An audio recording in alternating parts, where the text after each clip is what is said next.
As the wedding processional made its way down the rose-petaled pathway, I felt the same nervousness I experienced standing in front of my students, the Freedom Riders, as they entered room 203 over 2 decades ago.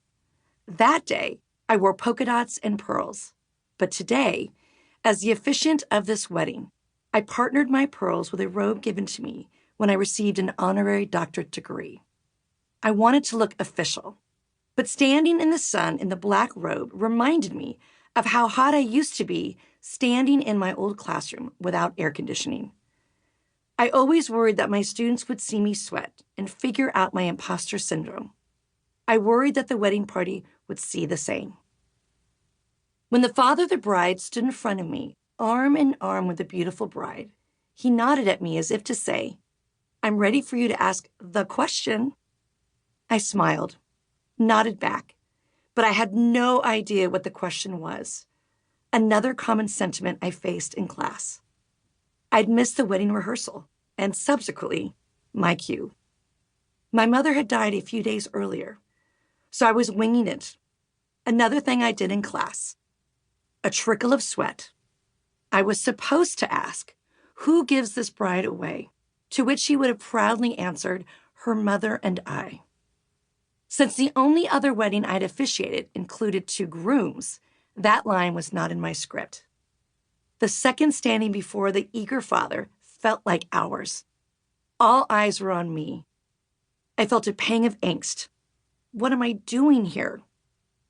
In that moment, the mother of the bride, a beloved Freedom Rider, winked at me, as if to say, everything is going to be okay.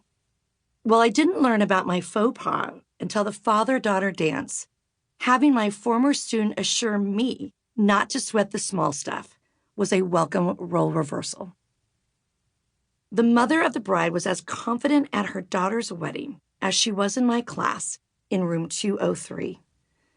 Long before she got married and had children, her love affair was with biology. I knew her calm demeanor would serve her well as she set her sights on the field of medicine.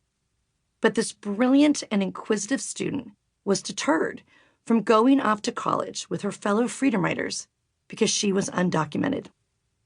While her immigration status may have slowed down her pursuit of higher education, it didn't stop her from achieving her dreams. She wanted to combat the stigma and show what immigrants can contribute when given a chance to thrive in America, which she drives home as the closing respondent in this book. This dedicated Freedom Rider and mother went on to become a citizen and graduate from a prestigious university with a degree in neuroscience, and is now in the process of applying to medical school, all while her impressionable daughter has watched in awe and taken it to heart. Together, they will both become doctors, the mother to help fellow immigrants and the less fortunate, and the daughter to help abused animals as a veterinarian. Her daughter's sense of service resembles her mother's, and because they humbly serve those who are often invisible, this wedding was a time for both the mother and the next generation to be seen and celebrated. I saw her Freedom Rider family sitting in the audience, wiping away tears with one hand while holding a parasol to block the sun with the other.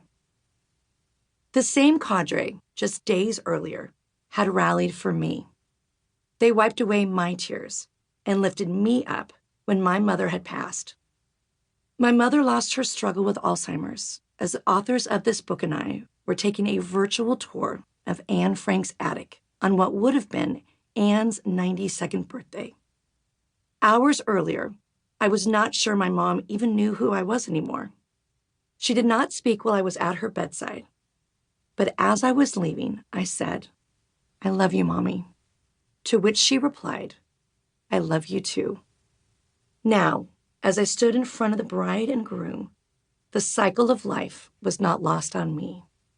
The Freedom Riders are a reminder of what love looks like, biological or otherwise. Be it celebrating the best of humanity or grappling with grief, the Freedom Riders and I have lived through many milestones together. What started as a class of adversaries 20 years ago has now become a chosen family.